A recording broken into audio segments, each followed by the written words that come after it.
सका ना प्रकट करा। नमस्कार, मैं हूं शिवांगी और आप देख रहे हैं पी न्यूज भारत। विधानसभा चुनाव में पंजाब में रिकॉर्ड दर्ज करने वाली आम आदमी पार्टी के भगवंत मान ने मुख्यमंत्री पद की शपथ ग्रहण की। आम आदमी पार्टी को पंजाब में मिली जीत पर राजेश चौधरी बात कर रहे हैं। आम आदमी पार्टी यूपी व्यापार मंडल प्रदेश उपाध्यक्ष अरविंद कमल श्रीवास्तव से। मैं हूं राजेश चौधरी। अभी हाल ही में संपन्न हुए विधानसभा चुनाव में अगर किसी पार्टी ने चौंकाया है तो है आम आदमी पार्टी। जब पूरे देश में भाजपा की सुनामी चल रही थी, वैसे में जहां जिस प्रदेश में माना जा रहा था कि भाजपा या कांग्रेस वहां पे प्रबल दावेदार है और वही जो है सरकार बनाने का दावा ठोकेगी, ठीक उलट हुआ। पंजाब में आम आदमी पार्टी की ऐसी झाड़ू लगी कि अच्छी पार्टियां जो हैं उनका नामो निशान लगभग खत्म हो गया है।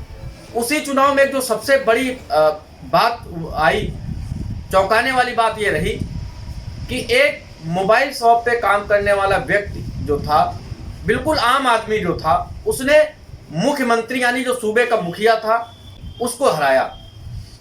आम आदमी पार्टी की इस जीत के बारे में बात करेंगे।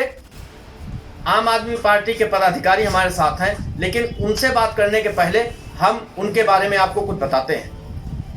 उन्होंने आम आदमी पार्टी की वहां पे नींव रखी जहां पे आम आदमी पार्टी को कोई जानता नहीं था। कई सालों तक अपने बलबूते आम आदमी पार्टी को जिंदा रखा और स्थिति ये हुई जहां पर वो हैं कि वहां पर लोगों के अंदर एक विश्वास होने लगा कि जैसे दिल्ली में सरकार है वैसे हम भी आम आदमी पार्टी के सपोर्टर बनेंगे या उनके मतदाता बनेंगे। और जो पार्टी दिल्ली में थी वो यहाँ पे भी जिंदा हुई। अरविंद कमल श्रीवास्तव हमारे साथ हैं, जो आम आदमी पार्टी व्यापार मंडल के उपाध्यक्ष भी हैं। वह उन्नाव जिले में नहीं, यूपी में आम आदमी पार्टी के खेवनहार माने जाते हैं। बात करते हैं पंजाब की जीत के बारे में। सबसे पहले तो कमल जी, आपका हमारे चैनल पर स्वागत है। वह पंजाब की जीत पर आपको बधाई। बहुत बहुत धन्यवाद।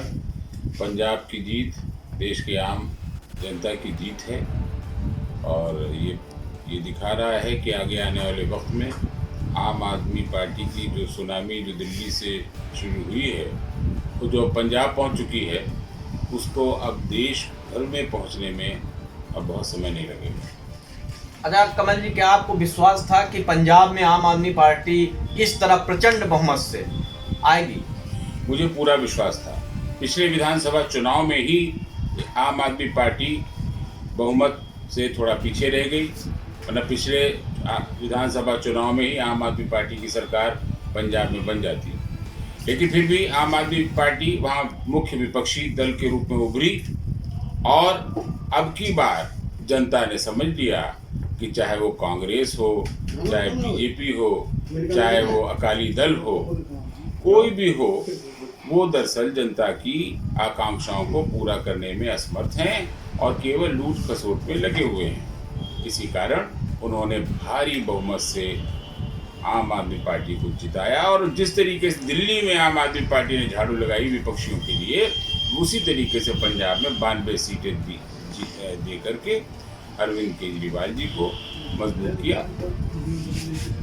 अरविंद जी, पूरे देश में भाजपा की लहर चल रही थी। ऐसा माना जा रहा था जो चुनाव भाजपा ने लड़ा वो मोदी जी के नाम पे लड़ा। आपके पास सिर्फ अरविंद केजरीवाल आम आदमी पार्टी में, आपको लगता है कि मैजिक जो है दिल्ली वाला चला या केजरीवाल का चला?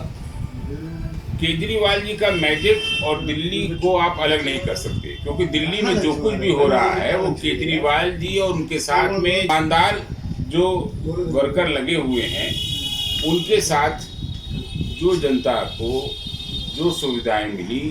दिल्ली प्रदेश तो ऐसा प्रदेश है जहां पर कि मैक्सिमम एजुकेटेड जनता रहती है।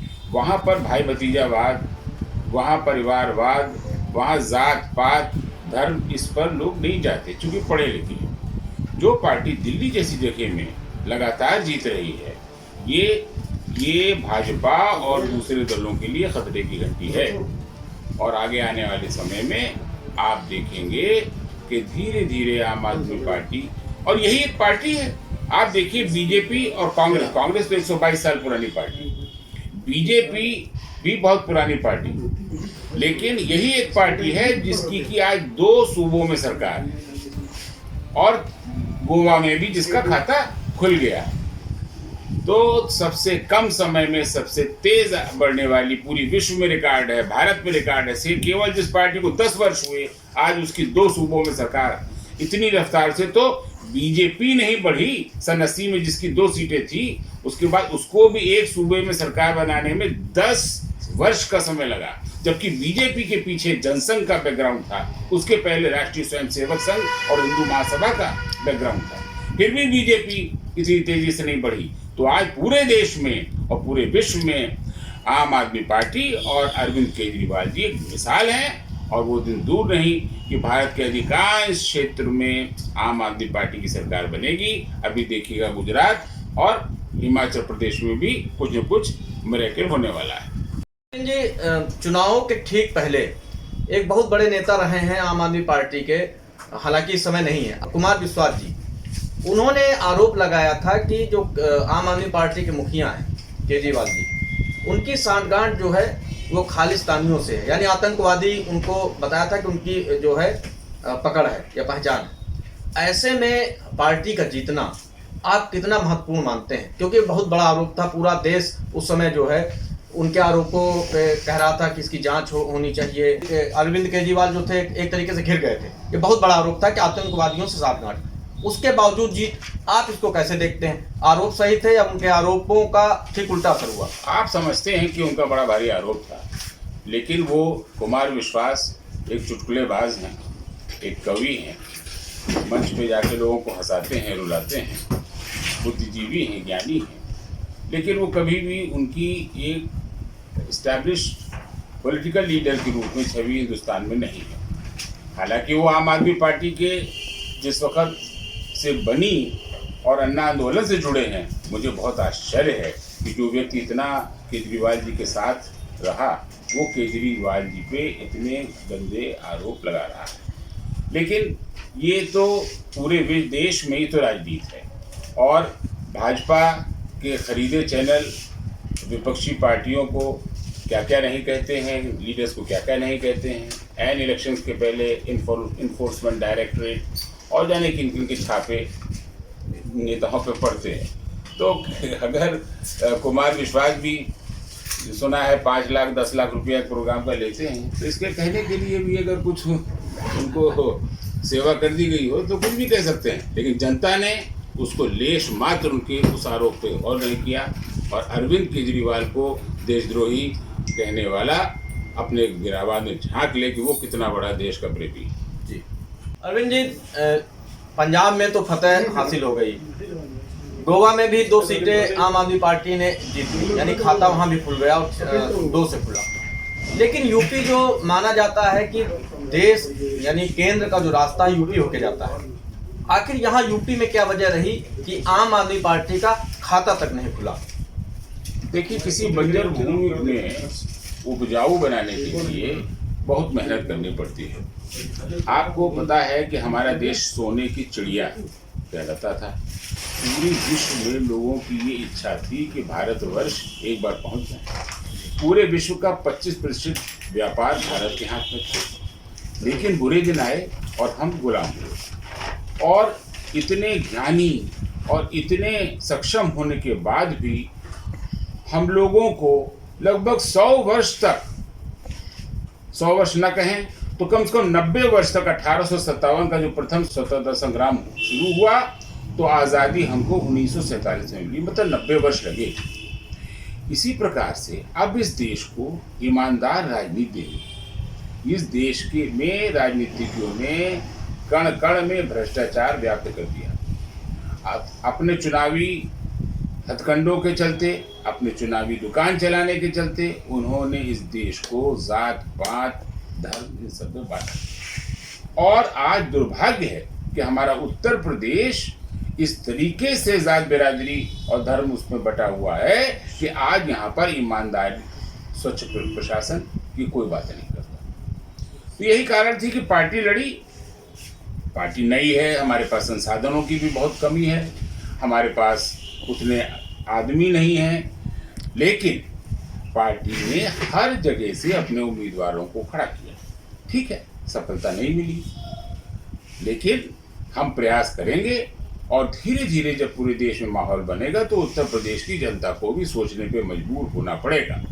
पंजाब की जीत और पंजाब में स्वस्थ प्रशासन के द्वारा जब लोग देखेंगे, पार्टी ने अभी आज शपथ ग्रहण हो रहा है, लेकिन पार्टी ने पहले से ही अपने चुनावी घोषणा पत्र को वहां पर पंजाब में इम्प्लीमेंट करना शुरू कर दिया। तो जब वहां का किसान, मजदूर, व्यापारी, आम जन, गरीब जब वो खुशहाल होगा तो उसकी परछाई दिल्ली में जरूर पड़ेगी और दिल्ली की जनता को और उत्तर प्रदेश की जनता को ये सोचने पे मजबूर होना पड़ेगा कि अगर उसको खुशहाल होना है तो उसको आम आदमी पार्टी के बैनर तले आना पड़ेगा, जो कि भाजपा या कोई भी पार्टियों को सबने देख लिया है। भाजपा के समय पर जितना भ्रष्टाचार सभा में था उससे बढ़ गया है। तो ये बात सब समझ रहे हैं, लेकिन अभी इन दूसरे मुद्दों पर लोगों का दिमाग है, लेकिन धीरे धीरे इस बात को लोग रियलाइज करेंगे और उत्तर प्रदेश में भी वो दिन दूर नहीं जब आम आदमी पार्टी का झंडा बुलंद होगा। एक चीज और कि ऐसा माना जाता है कि आम आदमी पार्टी जो है यूपी में उतना नहीं टाइम दिया है या उतनी सोच नहीं डेवलप की, या फिर ये कहें कि जैसे आप हो गए या और भी लोग हुए उनका मत नहीं लिया, इसलिए भी दुर्गत के कारण है। आप मानते हैं कि कहीं ना कहीं पार्टी से यूपी में गलतियां हुई? आप ऐसा मानते हैं कि अगर सोच विचार करके कुछ होता प्लानिंग के साथ तो यूपी में भी एक आधी सीटें निकलती? नहीं, हमारे उत्तर प्रदेश के प्रभारी राज्यसभा सदस्य माननीय संजय सिंह जी ने बहुत मेहनत की और उन्होंने बहुत योजनाबद्ध तरीके से काम किया है। अब भाई इतने बड़े कार्यक्रम में, इतने बड़े चुनाव संग्राम में संजय सिंह जी ने अकेले ही लगभग हैंडल किया, क्योंकि केजरीवाल जी और वो पूरे देश देखना रहता है। लेकिन इसके बावजूद भी बहुत ही योजना ढंग से और बहुत अच्छे तरीके से काम हुआ है। गलतियां कहीं कहीं तो होती ही हैं। आम आदमी पार्टी की भी योजना बनाने वालों से कुछ न कुछ गलतियां जरूर हुई होंगी, वरना हो सकता है शायद कुछ अच्छा और रिजल्ट आता। लेकिन मुझे भरोसा है कि पार्टी अपनी गलतियों से सबक लेगी और आगे आने वाले समय में संगठन में ईमानदार और पार्टी के प्रति निष्ठावान लोगों को न सिर्फ जगह देगी बल्कि उनसे मार्गदर्शन भी लेगी और ऐसे लोगों को बाहर का रास्ता दिखाएगी जो कि दूसरे दलों के भेजिए यहाँ पर इस पार्टी में जिन्होंने की बड़े बड़े पद ऑक्युपाई कर लिए। बहुत बहुत धन्यवाद, थैंक यू वेरी मच। आज हमारे साथ आम आदमी पार्टी के बिहार मंडल के उपाध्यक्ष हमारे साथ रहे अरविंद कमल श्रीवास्तव। इन्होंने पंजाब में जीत का जो है श्रेय अरविंद केजरीवाल को, जो पार्टी की जो नीतियां हैं दिल्ली में चल रही हैं उनको दिया।